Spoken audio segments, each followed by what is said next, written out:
Alright, no more fucking around. Intro to the Dicey D20. Let's go.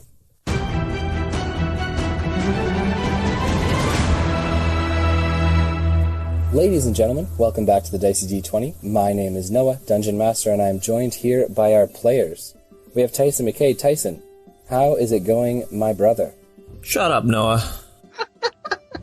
You're a piece of shit. You think we're just gonna act like last week didn't happen? That was honestly my hope for this week, but I can see you're still salty about it. You want to talk about it? Sick psychopath.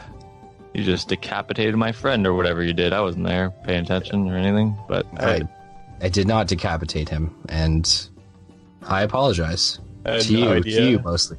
He phoned me crying. I was like, Stab, what's wrong? And he's like, Noah killed me. What are you talking about? And then he explained it to me, and I was like, well, if he's dead now, then which one out of me and Tyson is next? Yeah, who's next, Noah? I plead the fifth at this time. I don't think it's wise that I tell you guys all my plans. Also, Canadian. Amber's death was not planned at all. I feel the need to say that. Yeah, I truly do feel excited at new opportunities that lie for the members of Dicey D20. Oh yeah, like burying his body, Noah? We are also joined by long-time listener at this point, but certainly not a first-time caller. We have Fievel Mausentrov on the line. Fievel, how is it going, my friend? Do you even go here? Plus 400 experience points. I like that. I forget what podcasting is all about. When I first clicked on it, I was like, where's the video? How are they going to see my sexy body? And then I realized it's just all audio. I have to describe to them my sexy body. All right, start with your shoulders. All right. Broad, milky. Most nights I put on some cream because they're pretty dry because of my career. But, nothing wrong with a little chafing, am I right? I'm sorry. Right. Was the whole point of this not to describe how sexy you are? I was, as that went on, I got more and more turned off by your shoulders. I'm very much turned on right now. You're helping me get over Rogar. I appreciate it. See, it'll work for half the fans. The other half will be like, Noah. I can't please everyone. He's right. Well, Rogar's passing is certainly sad, but not something that we want to focus on right now, as we are transferring things over, kind of moving over in the storyline to Fievel Mausentrov, who, as I feel the need to, we're not going to recap everything, but you guys all finished up at the docks and getting the ships ready for your voyage. You were all standing on the streets. It was Tyson McKay, then Rogar Ragnak, as well as Gregory and Dabbledob, as well as Amara, the blue woman, and Fievel. You were all standing there. Gregory and Dabbledob quickly took off on an adventure of their own. And then Rogar and Tyson looked for Fievel as they were going to start their adventure, and he was nowhere to be found. So that's actually where we're going to pick things up for today is what happened to Fievel Mausentrov? Where has he been? What has he been up to? This is the question in every season. I want to make that clear. I want to let people know that there's pits everywhere, and I may have fallen into one. All the progress of making me good just went down the fucking drain, because now I'm pure evil again. Do you think you were good during those episodes before? Yes. I'd hate to see what evil looks like. Yeah, it's too bad you're not good anymore. We need someone to fill Rogar's very, very still warm shoes. Jesus. All right. So Fievel Mausentrov, we're going to be starting off with you. Do you have any questions, comments, or concerns? Anything you need to update us on in your character sheets? I'm assuming you went through all those and you're rare to go, as it were. Yeah, I'm not going to do what I mentioned before. I'm going to find something else, but I'll add it in next time. Okay. You can have them if you want. I'll allow it. Only I think it would actually make sense with your now flying beast that you can kind of glide down from his back if you so choose. All right. Falling was the main danger. Okay, I definitely don't think they should be butterfly wings. Oh no. I think it makes more sense that they're bat wings. Okay. And I feel like, in addition to that, how the hands of a bat are.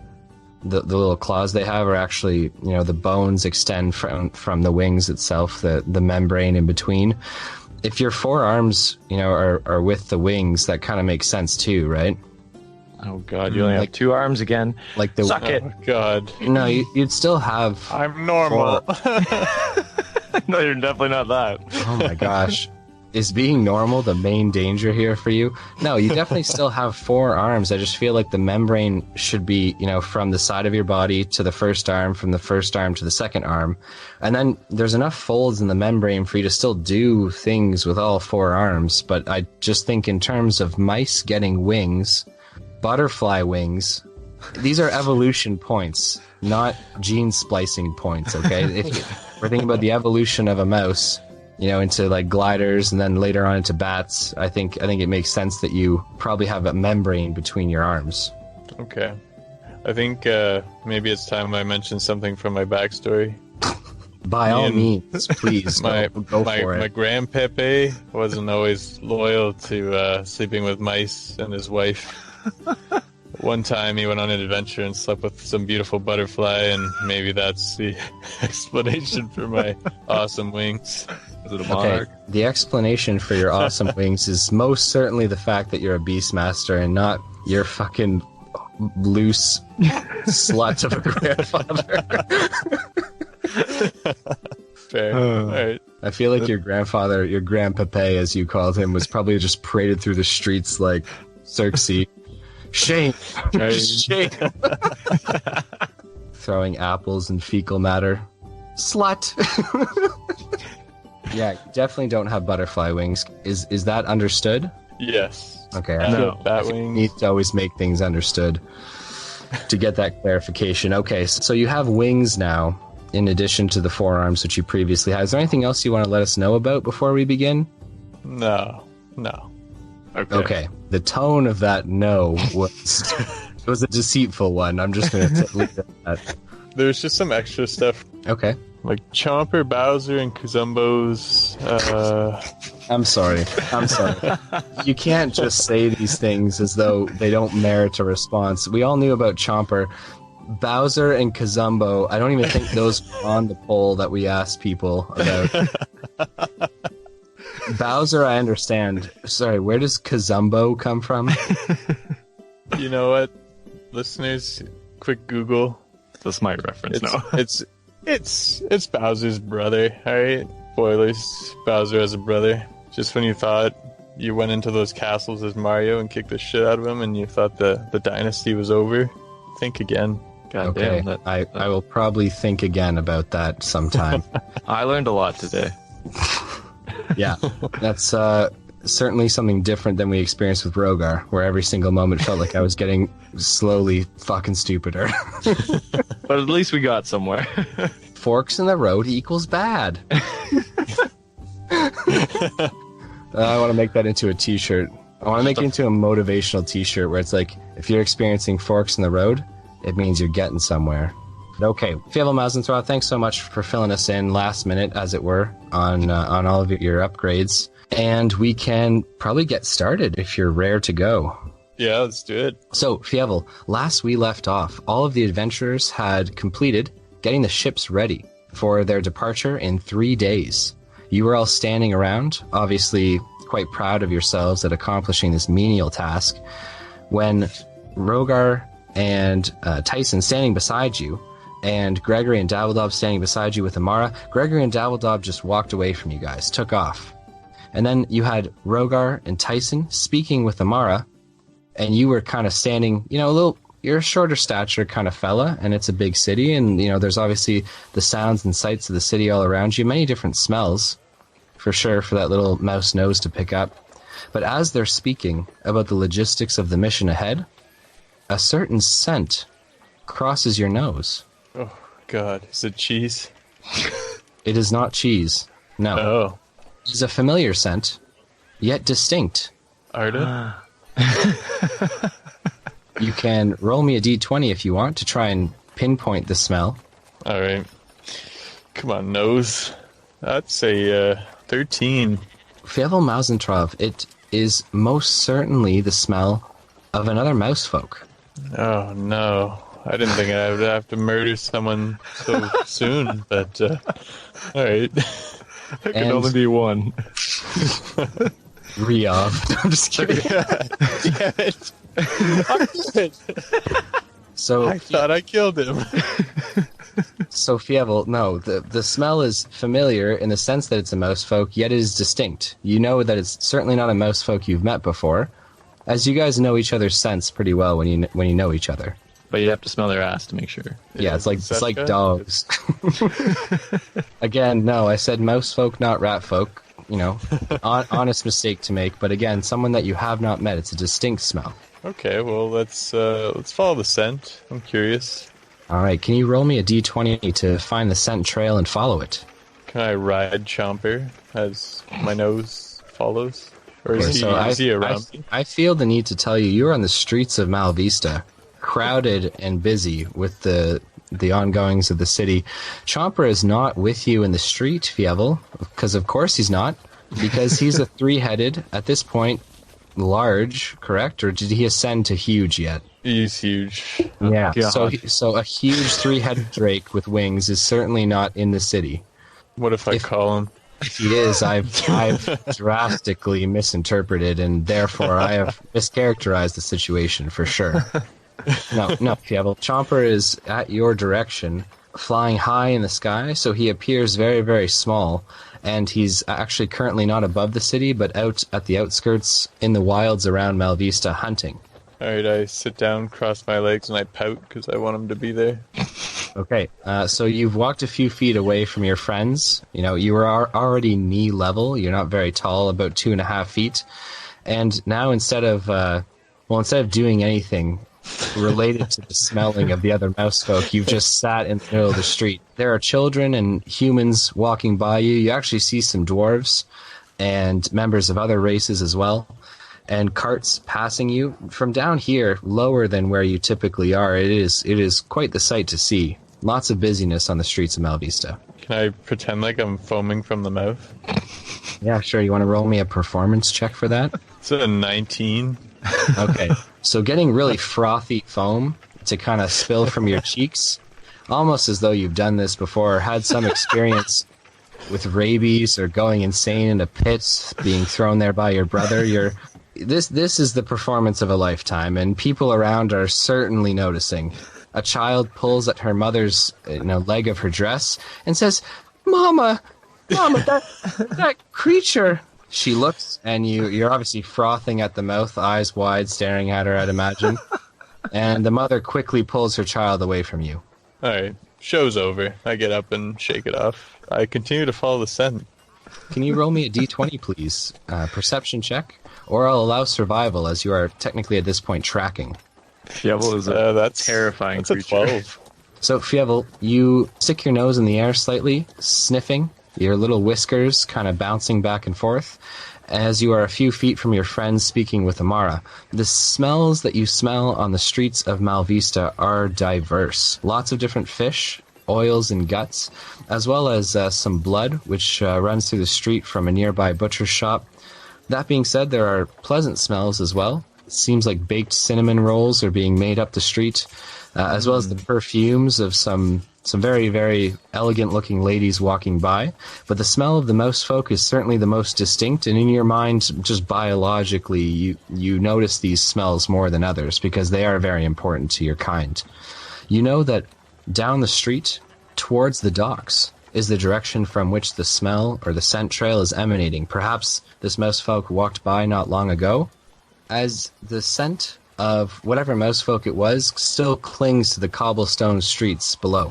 I look back at Tyson and Rogar and I say, I'll be right back.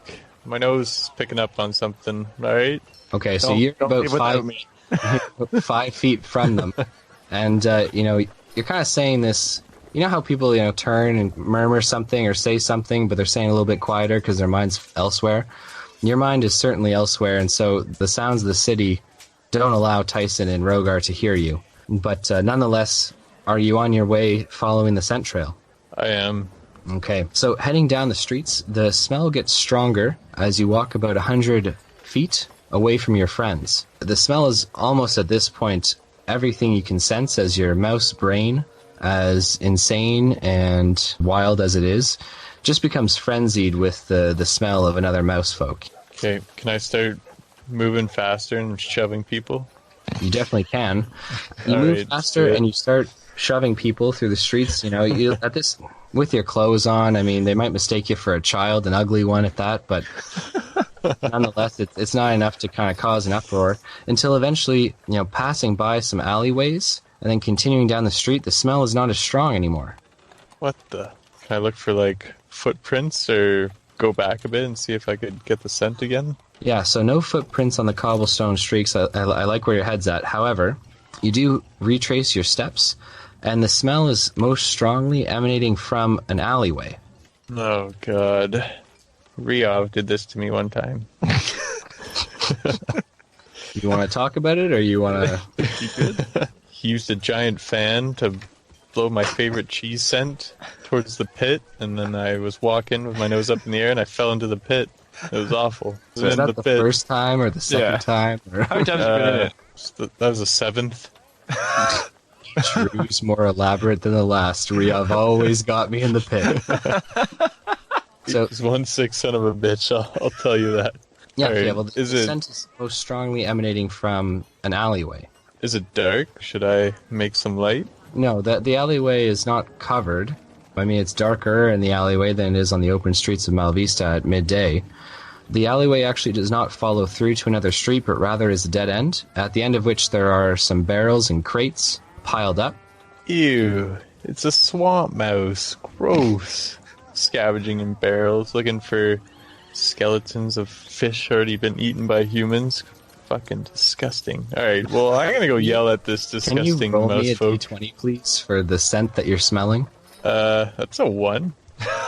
Yeah, you're absolutely convinced it's a swamp mouse. A degenerate of the species. Just something below you and, you know, a blight on the name that is mouse folk. Alright, I march down the alley and I say, "Show yourself, swamp mouse!" Okay, so Fievel, you scream out, "Show yourself, swamp mouse," and peeking out from behind one of the crates, the face of a mouse folk appears. Her eyes are soft, her fur is snow white, her nose is pink and sniffing the air hesitantly. She looks at you. The soft eyes of the mouse folk meet your gaze. I ask her, "Is the swamp mouse behind you?" She blinks, and you notice that she is quite fair, a mouse folk maiden here. Her ears are perked up a little bit. They are not the same kind of triangular looking ears as yours, but much rounder, and she actually has a silver earring in her left ear. As she steps out a little bit more from the shadows, you see that she's wearing a blue cloak with an opal clasp. The belt which she wears has a number of pouches on it, and there are blue tattoos or markings on her ankles and her tail. Her fur, again, not just her face, but all over her body is snow white. She has bracelets on, a rapier at her side, and jeweled, what look to be kind of like clan bracelets almost, which are actually on her tail.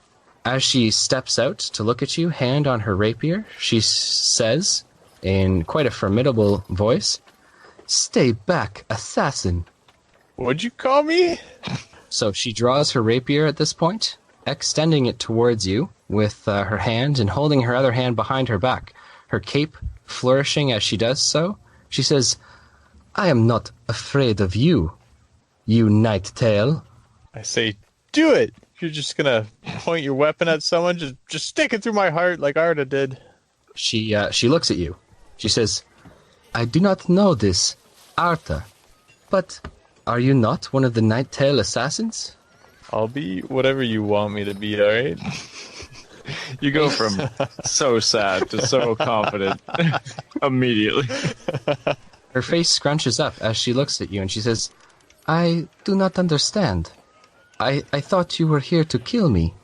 No, I thought I smelt a swamp rat, and I just came down the alleyway to yell at that swamp rat, but you don't seem to be of swamp rat descent. So Fievel's just a racist. Little known fact about the Mouse Folk clans is they are super racist. in writing this story, actually, it's been actually a horror reading through their histories. Sweet Jesus. Nonetheless, this pure white Mouse Folk, fair, with large blue eyes and pink nose, looks at you distastefully and thrusts her rapier back into its sheath. She puts her nose up in the air and she says, "A swamp rat? Do you not know to whom you speak?" No. Name's Baxter. Okay. She looks at you. It's either disapproving or she's looking at you as a lower, an inferior. As you know from being obviously so caught up in the internal politics of a Mousefolk clan, Mousefolk are hierarchical structures. The clans are, they have leaders and almost royalty in some of the older clans, and then other clans will break off and start anew, right? She looks to you and she says, "I am no swamp rat." And she smells across the alleyway. She says, "You don't smell so appetizing yourself." To keep the coyotes off, catch my drift. So her ears go back, kind of flat, and she says, "What is coyote?" I tell her, well, you must know how it is out there. We're small, vulnerable creatures, and we come across a lot of bigger creatures that wouldn't mind eating us in one bite. So I feel the stench keeps them away and keeps them off my tracks. Disgust in her voice again, she says, "Perhaps you are small and helpless, but not I. Not I, my friend. No, and a poor bathing ritual is no excuse." I mean, I can go shower later, Might have to find a nice lagoon or a pond of some sort. Me and Jack Bauer used to spend nights in there, Okay, so as you're rambling on, her eyes trail past you into the street, and she says, "Quick, get down!" I dive to the ground. Okay, she, with a twirl of the cape, disappears behind the barrels again, eyes peering out. And Fievel, have you just dropped to the ground, or have you tried to hide at all here? Oh, should get down. She wasn't specific. Okay, so I suppose you're diving to the left and down the alleyway, like towards the wall? Sure. Okay, roll me a d20. This is going to be a stealth, like a hide check here. How about 14? Okay, so Fievel, hiding expertly in the sewage refuse, which is running down the side streets of this alley, you perfect. Lay yourself right down. Now, looking back from your hidden position, you see multiple small cloaked figures pass the alleyway, stop for a moment, and then continue to walk on. You hear the voice from the end of the alleyway say, "Quick, come down here, hide!" I follow her direction and go and hide. Okay, so, she's back to the crates, crouched down, and you slide in beside her. She looks at you, nose scrunching up once more, and she says, "How is it possible that you smell worse from a moment ago?" Look, I don't know what these humans do in these alleyways, but God, is it awful. "Shh, quiet. They're coming back." She peeks over slightly and then drops her head back down again as you hear the footsteps of multiple figures walking down the alleyway. I look to her and I say, "Who are they?" "It is who I thought you were," she says. "I thought you were one of the Night Tails, sent to assassinate me." "No, my lady, I'm just from the Rimouski tribe. Well, it's not a tribe anymore, but that's what I used to be part of." Okay, so she looks to you, slightly confused, and says, "I have not heard of this Rimouski tribe. Is it well known? Is it large?" "No, not really."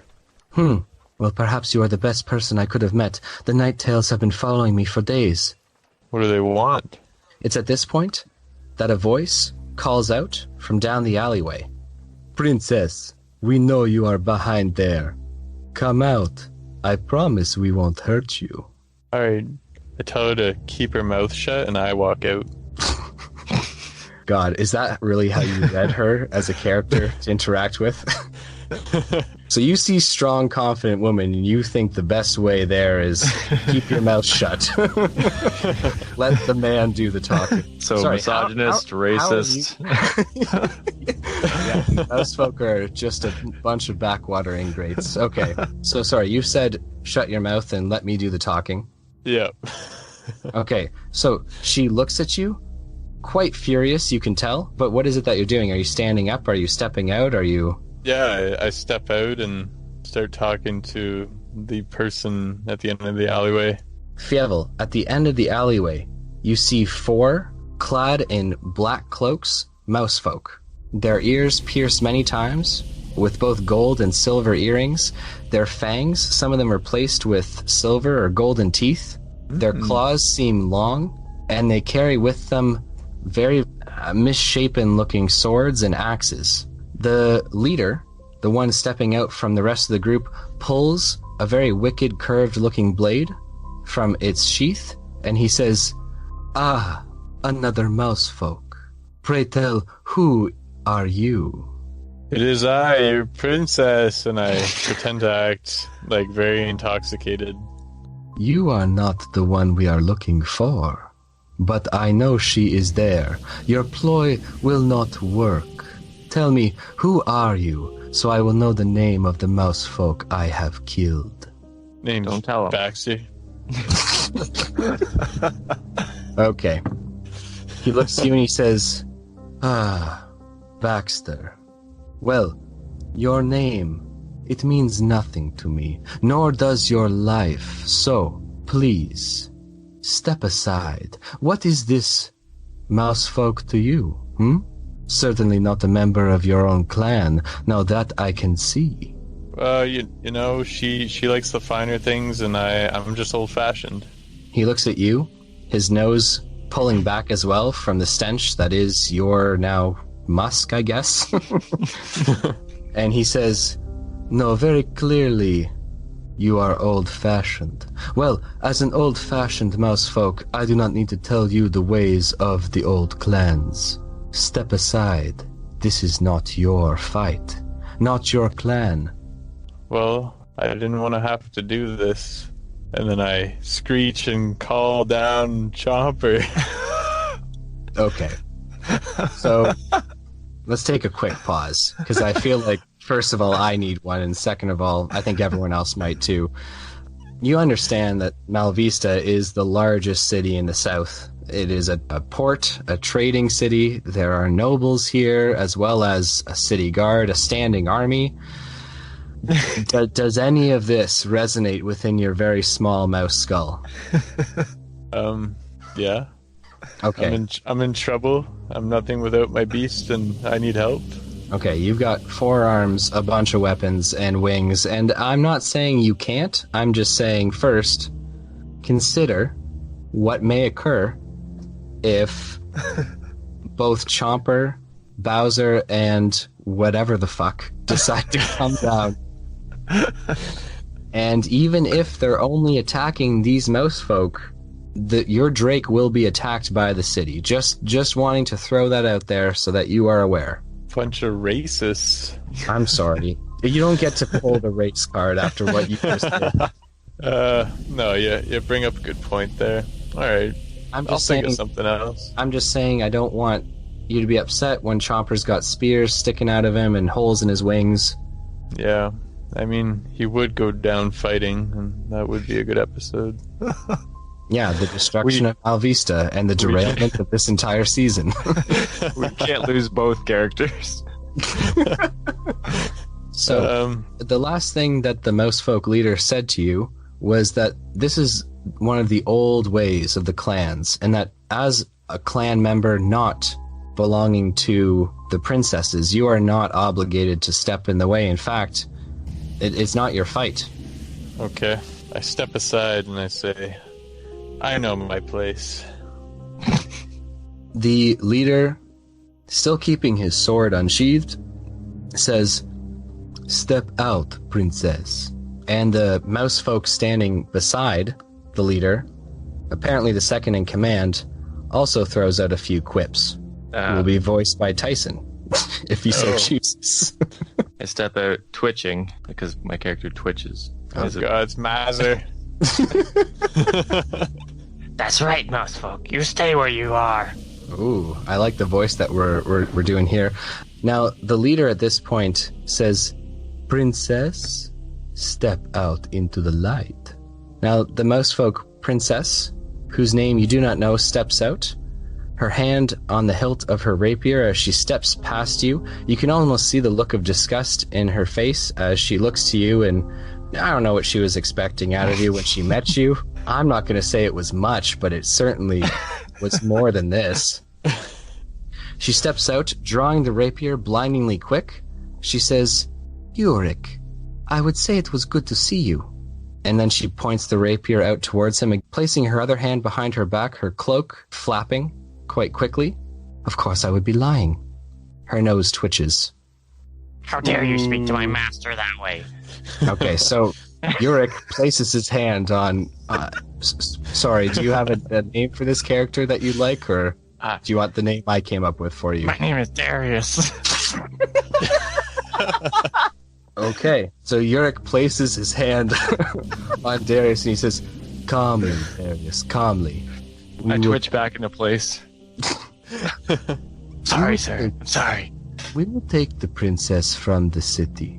Now, you can come quietly, or we can do this the hard way, he says as he takes a few steps forward. Yes, the hard way. Okay. Darius, the methamphetamine addict of a fucking mouse, also steps forward, as does the two others that are there. Fievel, is there anything that you would like to do, or are you staying out of this fight? I say, look, I know I said I'd step aside, but can I talk to her and maybe convince her to come quietly? So, Yorick looks to Darius and the others, and he says, "You have 1 minute to make the princess see reason." 1 minute. Okay. At this point, Yorick turns to Darius and he says, "We talked about this. Stop repeating everything I say." I'm sorry, my lord. I won't repeat. Okay, Fievel, you are now speaking directly to the princess. Alright, I turn to her and I say, "Can I whisper in her ear so that the others can't hear?" You can. Alright, let's do it. Okay, so you approach her ears and she pulls back a little bit, obviously because you reek. Of the stench. And yeah. Also because, you just said, "Yeah, it's not my war, I'm gonna step out of this." You're not her favorite mouse folk at this moment in that alleyway, and that includes Darius and Yorick, so... Darius is slime. God. Is that what you're saying to her, or...? I hate that Darius guy. Yeah. That's a douche. So I had to grow up with him. She looks at you and she says, "They are not from my clan. You think I would be a part of the Night Tales?" She sticks her nose up in the air again and she says, "I am a White Whisker." You know what? That's enough for me. Alright, I got a plan here, Sugar. You're gonna hold on to me, and I'm gonna fly you out of here, alright? Okay, she looks to you and she says, "You are going to fly us out of here. I'm sorry. Are you mouse folk or are you not?" It's complicated. We only have a few more seconds. Whatever you're going to do, do it. Okay, hold on to me, and then I fly. Okay. My new bat wings. So she grabs onto your torso and you begin to take flight into the air. Yorick, the leader of the Night Tales, lets out a hiss and he says, "Darius, grab her." Darius, go grab. And I rush him. As you rush him, Yorick just face in his palm just says, "He keeps on repeating me." Darius, most folk have some pretty advanced leaping skills, and actually by scaling the wall a little bit and leaping off of it, you'll be able to grab onto definitely the princess, if not Fievel as well. I also did a bunch of cocaine right before this, so... Okay, you definitely should have screamed that as you were running into this fight, but that's fine. Okay. Alright, so I leap out at them as they're taking off. Okay, so scaling the wall slightly and then leaping, I'm going to need you to roll an acrobatics... Well, we're going to go with a dexterity check. You're at advantage, actually, because Darius... Well, that's not the name I had for him, but Darius has advantage on dexterity checks. He's a grappler. I'll get him, my lord. Oh, nat 20. Okay, so you expertly grab the leg of the princess, yanking her down, and the added weight causes her to lose her grip around Fievel. They both tumble to the ground. That was a bad idea, princess. We are now... Thank you, Darius. I appreciate that dialogue. You guys are now in combat. Fievel, you are 10 feet off the ground. The princess and Darius sprawled on the ground. 10 feet from Darius and the princess down the alleyway, we have Yurik and his 2 other Nighttail assassins.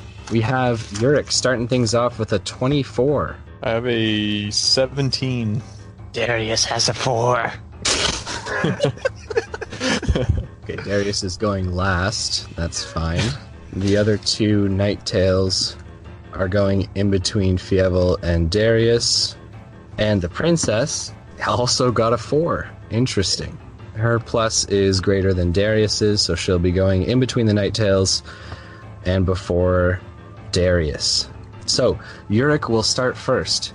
Seeing the princess on the ground, but also seeing Fievel up in the air, Yurik runs 10 feet forward and kicks the rapier of the princess away and down the alleyway. And then he places his blade at her throat, looking up at you with a grim looking smile, like a sneer almost.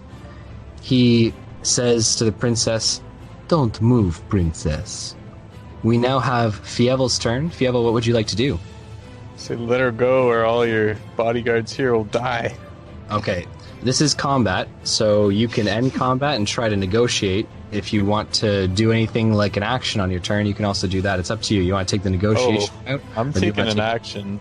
Okay. All his lackeys at the back there, I'm going to use Insect Plague on them. Okay. Can you explain Insect Plague for the audience, just so that we're on the same page? Locusts fill a 20-foot radius sphere for 10 minutes. All foes caught in the sphere must take a Constitution saving throw or take 4d10 piercing damage, and half of that on a successful roll. Okay. We've got one with an 18 plus con of 1, so 19, and the other one's got a 15. So the 15 fails, but the 18 passes. So 15 for the 2d10 one, and 18 for the 4d10 one. Okay. All right. So, Fievel, would you like to end your turn as you are in the air here, or what would you like to do? Yeah, I'll stay where I am. Okay, sounds good. We are now on to the 2 Nighttails. They run furiously out of the 20-foot swarm of insects, who are also now causing commotion on the street. One scales the right wall, one scales the left one, and they individually, one after the other, leap at you to try and drag you down to the ground. The first one, with a nat 1, leaps off of the ground and bashes into the other... Well, I guess I can't... I want them to bash into the other one, but only one can go at a time, and the first one rolled a nat 1. So this one leaps off of the wall, missing you, and slamming into the left wall. It's head first, and it's going to roll a Constitution saving throw, and it has knocked itself out. Oh, God. My brother. No. Okay, Darius, I'm gonna ask you to refrain from speaking on every turn that's not your own, if that's okay with you. Sorry, my lord. Okay, again, not speaking as your lord here, just speaking as the DM. Okay, but with a 17 plus the... We're gonna go with strength required to grapple you to try and bring you down to the ground. The other Nighttail, I'm gonna say, I don't know what your AC is off the top of my head, but 17 plus 3? Mine's at 20. Okay, so he does indeed grab your leg, and this is going to be a strength check between you and him to see if he drags you to the ground. He's got a 14 plus the 3. Plus 2, so 18. So he does not manage to drag you to the ground, but he is dangling off of your leg. He will hang there for the rest of the round. The princess is at the ground, and the blade is at her throat. She is in a precarious situation. She can try and roll out of the way, but without a sufficient... she's going to take damage either way because she's moving out of the area of opportunity. So instead, wisely so, I think, she remains there, eyes kind of darting back and forth towards her rapier, which is at the end of the alleyway, and she's going to hold there for the turn.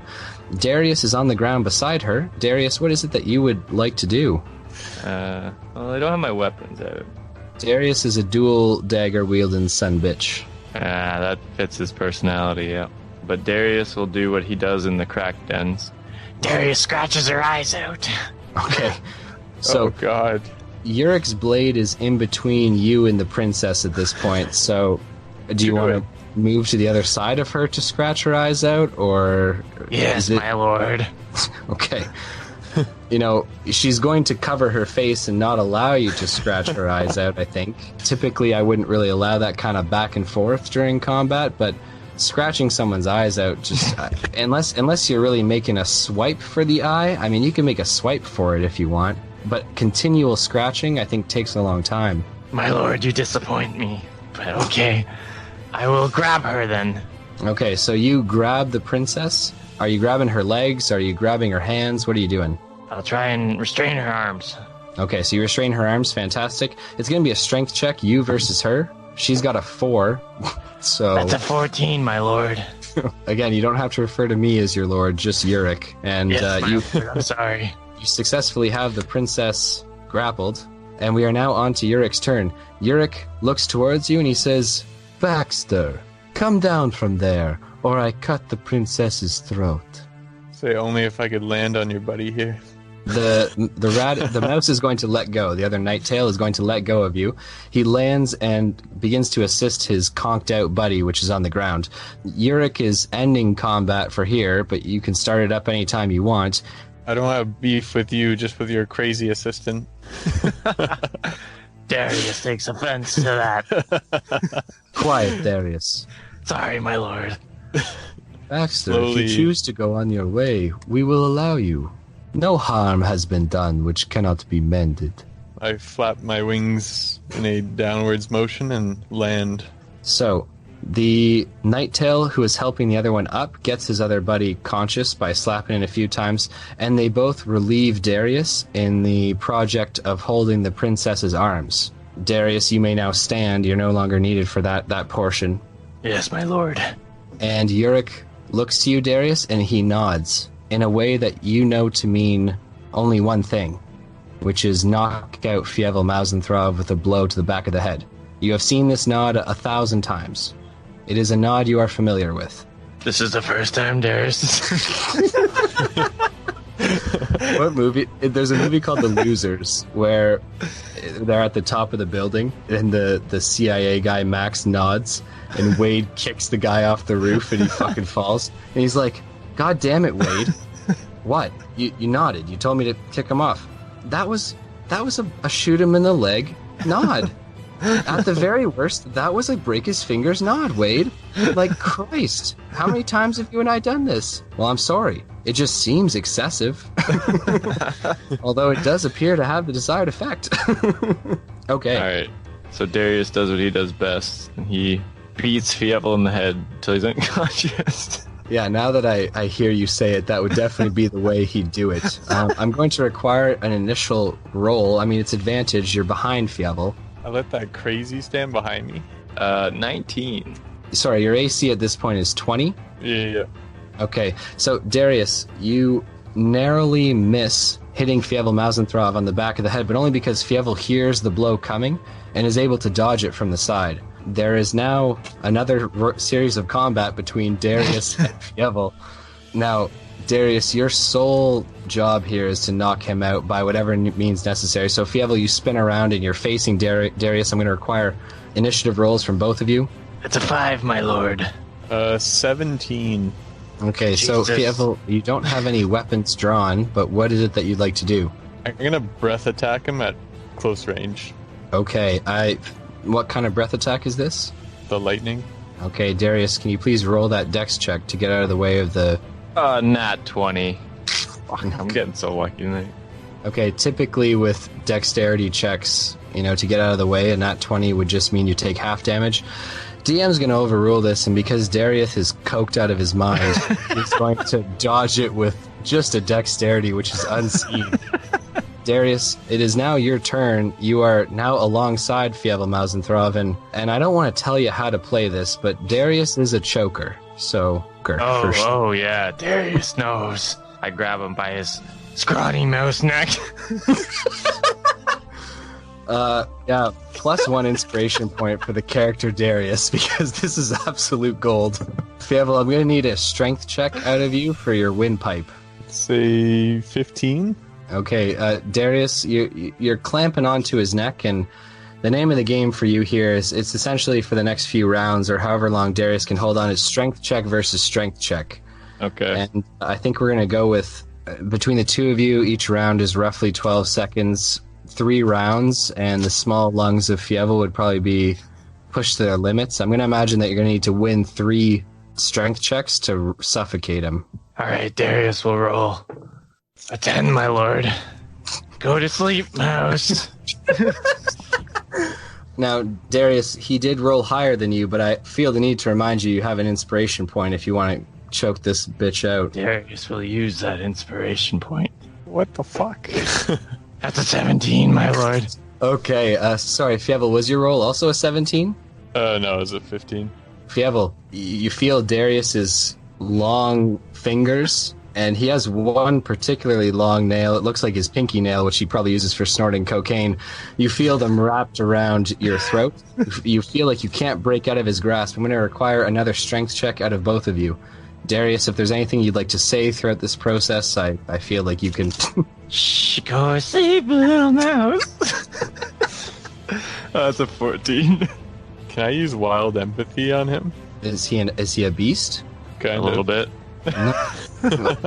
Don't get me wrong, he's subhuman and sub-mouse folk to a certain extent, but, and just because he's in the grips of addiction, Fievel, does not make him less of a human, okay? No, but you cannot use wild empathy on humanoid creatures. You can only use it on beasts. Oh, what if I alter myself and I make myself look like his boss? Yeah, again, you can cast the Alter Self spell. That will give up this turn of choking, so he basically has you on the brink of passing out. And then, I mean, you don't know how he's going to react to it, but you're more than welcome to. I'm gonna risk it. It seems like he's very compassionate for his boss. Okay, so the next turn automatically goes to the mousefolk Darius. As he chokes you out, your vision becomes spotty here, Fievel, as your last-ditch attempt is to impersonate his boss. So you impersonate Yurik, trying to look like him. For a moment, Darius looks between you and looks between Yurik, who's standing above him, and Yurik, in almost a pleading tone, says, "Come on now, Darius, you can't truly think that is me." My feverish coke dreams are coming back. So, Darius, you have a choice here, to a certain extent. I mean, you look up and you know that that's Yurik. You look down, you know that looks like Yurik, but, I mean, you're a monster, but you're not stupid. I've always wanted to kill my boss. Oh my gosh, and at an accelerated rate, Fievel Mouseglove is choked out. Fievel, the spotty darkness of your vision becomes larger, and eventually you pass out, losing consciousness. All I right. take his cloak off.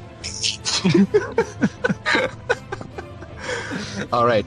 The last thing you see is Darius's obviously frenzied-looking face, the blue skies above, and you hear the sounds of the princess, her voice becoming muffled as a bag is thrown over her head, and you fade into unconsciousness.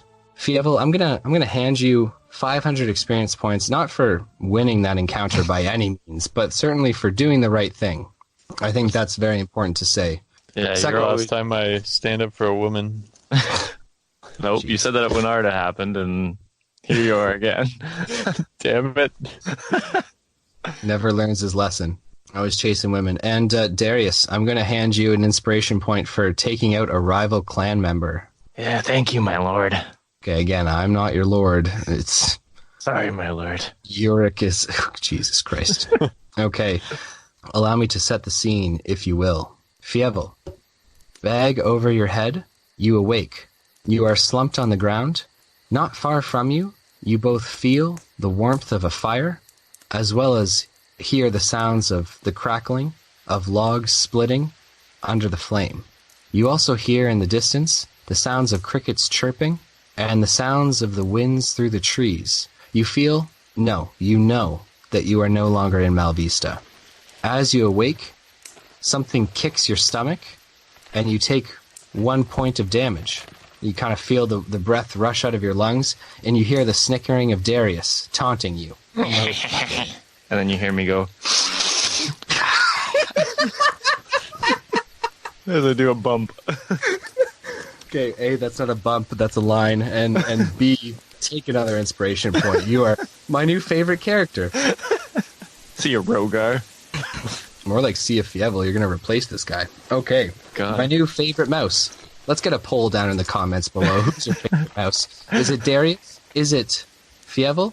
Is it the princess? Or is it Uric, Wildtail, the leader of the Nighttails? Answers down below. The winner gets a hat. Like the winner of the poll? Yeah, the winner of the winners of the poll. Yeah, whoever. That's definitely split a hat. Definitely the worst way to set up a contest. Yeah, the most people who pick something all get a prize. I know. I want the one person who stands alone as liking Fievel to get the prize. I'm really bad at making up contests. Okay, you hear the voice of Uric Wildtail.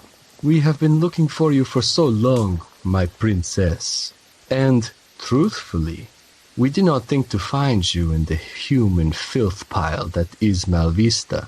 You hear the hood being pulled off of the princess's face and a gag being removed from her mouth as she says, "You do not scare me, Uric.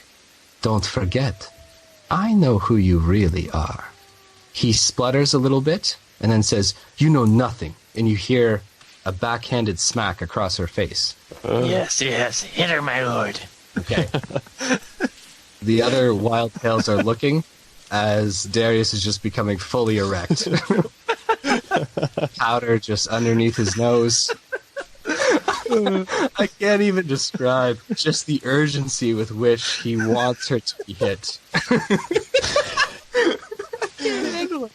Okay. Fievel, the burlap sack is also ripped off of your head, and there is a Wildtail in front of you, his eyes glowing in the firelight, and he has pulled an axe from his side. You are then kicked in the back by another Wildtail, over top of a log, your head protruding off of the edge, and Uric says, "Too bad, Baxter, that you could not save the princess." Before I'd go here, you know, what's the master plan? Why all this interest in the princess? I mean, it won't matter because I'll be dead anyway, right? Fievel, I like where your head's at. I'm going to hand you 500 experience points for stalling. Uric says, "Do you think I am that foolish to simply goad over you? No, my plan does not require explanation." However, Darius is much more easily provoked into long cocaine rants, and he just starts spitballing. We're clearly trying to get the money, you know? The money. Hey, Darius, I feel the need to tell you that though your drug habit does require inordinate sums of money, you are actually not killing the princess for money, but rather a clan war between the Nighttails and the White Whiskers. Yes, that's what I said. Okay, so Darius, you're still spitballing here. You're on a long, drug-fueled rant. I say, what about the money? Nothing, no money. We're killing the princess because our clan and hers have been at war for a very long time. I think I need to sit down. Okay, great rant, by the way. Fievel, your plan has paid off, as hovering a few hundred feet above your position, just gliding on some updrafts, you know that Chomper, telepathically linked to you, is above you. You hear the thrumming voice in his head kind of resonate within yours as he says, "You are awake." Let's see. Yeah. Save me, please. He and says, the princess. "With pleasure." As you hear, soaring through the air down towards your location, plummeting towards the ground, the huge drake, winged and tri-headed, of Chomper, Bowser, and whatever the fuck the third one's name is. Kuzuma. Yeah, don't care. Never going to remember that. Not even going to write it down. Not even going to try. You come up with an easy name or it doesn't get named at all. As the axe is raised above your head, crashing down and landing, not but 10 feet from the group of you, is Chomper. The mouse folk all around squeak and squeal in terror, and the only one who seems potentially very excited by this new combatant, and also somewhat aroused probably, is Darius. Yes, my coke dreams. Yeah, but Darius just likes a fight, and it doesn't even seem to matter whether it's a winning one or a losing one. It's at this moment that combat begins, and with advantage, we're going to let your boy Chomper roll first, because, I mean, he's obviously got the drop on all of these mice. With 3 heads, he gets 3 bite attacks per turn, correct? Yeah. He could probably make very quick work of these mouse.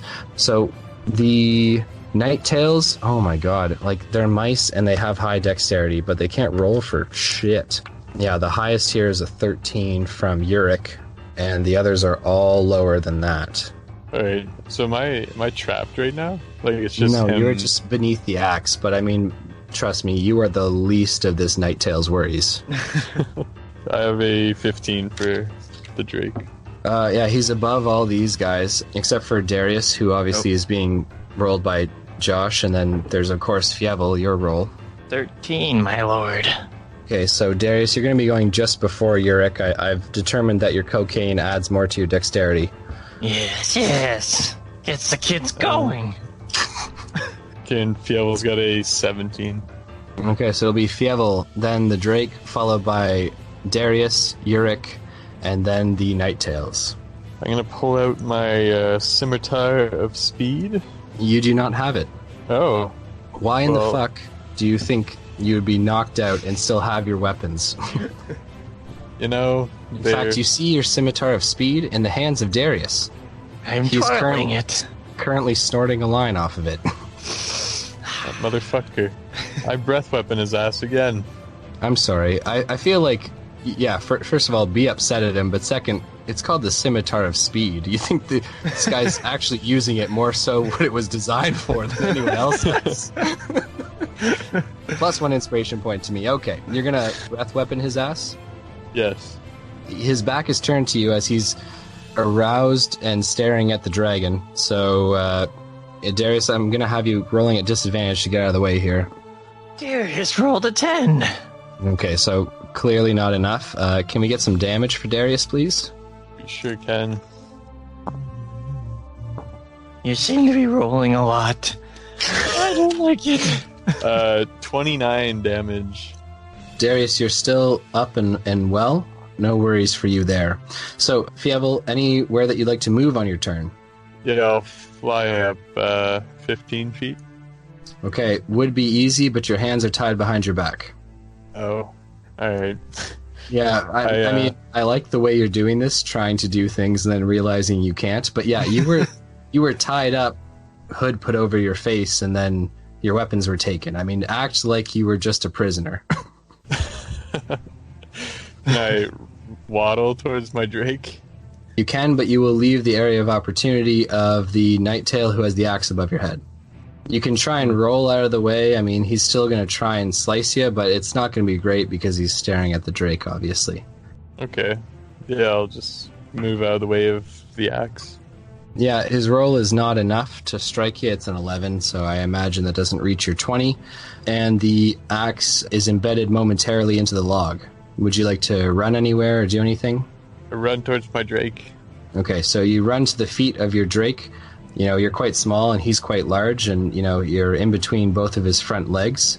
As it is now his turn. This is going to, with all 3 heads, grab the closest 3 of the Nighttails. So that will leave only Uric not in his bite if he grabs them.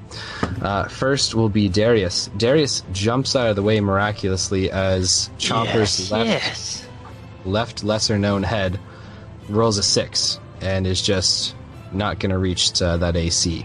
However, Chomper's next head, the middle one, rolls a 13 pluses to hit, which is... He's got a +7 to that bite.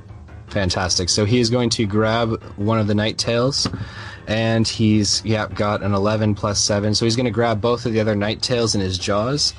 They're quite small, and he's quite large. There are dozens of piercing, jagged teeth here, and it's a Drake's teeth, so some of them are long and spiny, and they're more so designed to catch their prey rather than saw it or cut it. But I mean, dozens of teeth holes in these mice. We could roll damage, but they're dead for sure. We are now on to Darius, who is still alive. I'll grab the princess. Okay, so Darius is going to grab the princess. You're going to, grab her by her tied hands, because she's also on her knees. Yeah, so I'm gonna grab her and put my sword to her throat. And I Okay. say, If you come any closer, I'm gonna slit her little throat. So, after Darius's turn is Yurik. Yurik also puts his sword to the princess's throat, and he says, "I will do the same." And now you just kind of... Chomper drops both of the dead rats on the ground. Their bodies thud quite loudly, and you see both Darius and Yurik flinch when the bodies drop and hit the ground. And there's a little bit of a standoff here. We're now back to the top with Fievel. If you choose to make combat your action, or if you choose to be diplomatic, it's up to you. Yeah, we're gonna try the diplomacy route. I say, leave her here, and I'll let you live. Otherwise, you'll see the same fate as your others. Okay, are you trying to roll persuasion, intimidation? Intimidation. Okay. It's 14. Neither Yurik nor Darius are swayed by the intimidation. The Drake obviously lends to your cause, but Yurik is very committed to his, and Darius is very committed to Yurik, so... Yes, I do whatever Yurik does. Okay, so you're trying the diplomacy route. Is there anything else you'd like to say, Fievel? What's her life to any of you? Like, why don't you just go after the leader? Why the princess? Seems like a coward's move. So Yurik smiles, and he says, "You would not understand, Baxter. You see, the princess is the last in her line. I can end the White Whisker line for, once and for all." Yurik, have you been doing my cocaine? No, cocaine makes it easier to rant and talk. If I end the line, I end their clan. They will fall into shambles, and the Night Tails will take over the north. So what's with the whole kidnapping and bringing her across the world? Why not just kill her? I did not bring her here, no. We have been hunting her for some time. Killing you on the streets of Malvista? Well, pardon me, but even a human's prison is still unfit for one of the generals of the Night Tails. I do not wish to spend my time locked up. So, we took you out of the city, hidden in a cart. That way, we would not be accused of the crime. What's gonna happen here? Because if you kill her, you're both gonna get incinerated by my Drake here. And if you let her go, that doesn't seem to be an option. So let's hear what you have to say. Because I'm not letting you leave here without, some kind of plan that doesn't involve murdering the princess. It looks like we have a Kazakhstani standoff. Where's Kazakhstan, my lord? You guys like that? I was going to say a Russian standoff, but that was obviously too... He says, very quietly, at first, perhaps you are right. I'll tell you what, Baxter. If we give you the princess, I have your word you let us go. Unharmed, back to the north. You leave the princess, and your faithful companion dies to my Drake's hand. You ask much for the one who holds everything. You see, I have the princess, and I am loyal to my cause. If I kill her, even if I die, my name will be remembered in the Night Tail history. So, who really loses here, Fievel? No, you have only one play to make. Let us go, and we let her go. To find her another day, perhaps. But to save her today, yes. Fievel would let them go, but Baxter, on the other hand, vengeance builds within him. I'm sorry, you don't have bipolar disorder. You are one person. Only one of us can have a disorder here. Alright. Drop it in the comments below who you like more. Which mouse folk? Fievel's always there for the bitches, so I'm gonna have to take his deal there. I say, Okay. fine. So Yurik looks to Darius and he says, "Let the princess go. The line of the white whiskers will end another day. But my lord, this is the closest we've ever come. There will always be tomorrow. Remember the code of the Night Tales. Scurry today to survive another fight. We are better off, my friend." Yes, my lord, of course. So Darius takes a big sniff of the princess' hair and then releases her. Okay, the princess runs over to Fievel's side and underneath the drake's protection. The two mouse folk, both Darius and Yurik, then scurry into the night and out of reach of the drake's claws. And you hear cackling in the... We will return. Okay, it's too bad I couldn't obviously reward Tyson McKay for this fantastic playthrough of Darius. But guys, give Tyson McKay some love, give Josh some love on playing Darius. Totally off the top. Thank you. Not the name I had for him, but a very interesting name nonetheless for the mouse folk. Fievel Mausentraub for saving the princess of the White Whisker clan. You are going to receive 2,000 experience points and Yes. potentially be seen in a new light in the princess's eyes, who looks at you, surrounded by the dead bodies of the night-tail mouse folk, and underneath the drake's protective gaze. She looks at you and she says, "Thank you." Anytime, sugar. She looks at you disapproving again, but Oh, her no. gaze somewhat softens, and she says, "I thought you were unimpressive when I first met you, but it looks now that you are quite a formidable mouse." See, this is Chomper. He's the muscle. I'm the brains. Not really, though. So she almost laughs a little bit as she looks at you, the firelight kind of playing nicely with her eyes. She says, "I must head back to the north, Fievel. The good fight wages on." I ask her if she wants a ride. She smiles at you and she says, "While it would be faster, I think I will take some time on the road. So you don't want my help? But, Fievel, I am a strong and self-sufficient mousefolk. I did not need your help." Call bullshit. Just a second ago. So, as you say just a second ago, she leans forward and plants a kiss firmly on your mousefolk lips.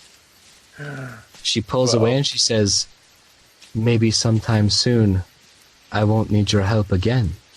That could have been Darius's lips. Darius just calling out from the sidelines here. Yeah, Darius is not but 10 feet in the distance looking at you guys from the shadows. No, I'm just kidding. That motherfucker. A rage envelops him. No, Darius is not there. The princess, however, Fievel, has said something quite interesting. Maybe she won't be in need of your help sometime soon. She won't or she will? Well, she's saying it playfully, like, maybe I won't need your help again. Where is this north? If you ever do need me, just send me a note or however you mouse folk communicate. With your drake, it wouldn't be hard for you to find us. Fly north to where the mountains are capped in snow, and you will find a valley nestled there, one that does not belong, and you will find the White Whisker clan. We could use a good mouse like you, she says as she breaks the bonds on her wrists, and then begins to pick up her things, her rapier from the ground, and a small couple pouches which she clips onto her belt. She puts up a blue hood over her head, covering her ears, but still, obviously, showing the very nice shapely features of her mousefolk face. She says, "I wouldn't mind seeing you again." I'll talk to my friends and maybe I could bring more help. Those guys don't seem to be the winning side, and for some reason I seem to be swayed by you. So I'll do what I can, and I'll bring what help I can, and I'll see you around. And I wink, or I play with my whiskers all romantically and stuff. Okay, so you wink and play with your whiskers at the same time. Looks like you're having a stroke. And, and she begins to walk away. The very shapely features of a mousefolk princess, when suddenly you realize you never got her name. You want to know what else? You never got your sword back. Hi. That is actually very true. You never got the sword of speed back. And now some coked up fiend put it to better use than you ever did. Kill him. I should have murdered his ass. I knew it. I'm sorry. I liked it. I liked it a lot. Sorry, but we'll return to the sword matter in a moment. You was walking away when you realized you never caught her name. I say, you never told me your name. So she turns back, the cloak swirling at her feet, her hood covering almost everything but her eyes and later her nose. She twitches a little bit, smiling, the whiskers kind of tilting to one side, as she says, "My name is Nadia, Princess of the White Whiskers." Nadia. And I say, well, I have something to get off my chest. My name isn't Baxter. It's actually Fievel. She looks to you and she says, "Not a prince?" No. Just a humble mouse. But Chomper here treats me like a prince, if that means anything. She looks at Chomper and then to you and she says, "Perhaps I will see you around, Fievel." I wave goodbye and I say, it was nice meeting you, Nadia. Okay. She turns and walks away, and your heart desperately wants to go with her, Fievel. But you let her go into the night, and that is where we are going to leave things for today. Wow. That was a much happier ending than the last one. Yeah, if I let Darius have his way, everyone would be dead right now. We can't have two back-to-back slaying episodes. Good job, Fievel. You didn't let anyone die. You did better than Tyson. It was tough. Man, so Fievel, how does it feel to have a new love interest separate from Arda? And a new arch enemy. I feel like this is real life all over again, One broken heart leads to a nice new relationship, and then you never know what's going to happen with that. Could it go on and lead to marriage and all that stuff, or will it be another broken heart? I don't know if Fievel can take another broken heart. And I get distracted in battle. Personality split into two when you broke up with Arda, and I don't know if we could handle a third personality. Turns out I was Riav all along. It was me. Yeah, you gotta find your sword again someday. I'm gonna hunt that fucking gremlin down. Any questions, comments, or concerns before we end things off for today, guys? None for me, my lord. Okay, that has got to stop. You got the sword of speed. Just take your prize. He gives it to Tyson. I was just gonna say it's good to be back. Had a little wasn't exactly a vacation. Yeah, we missed you. Went through hell and all that stuff, but it's nice to be back on the pod and to be back in this awesome story, and I hope I can add some good laughs for all you fans out there, just like the good old days. Oh, that was the most heartfelt thing you've ever said on this podcast. Plus 100 experience points. No, nay, plus 1,000. Wow, damn it. I gotta be more heartfelt. I also love the fans, I'd like to say.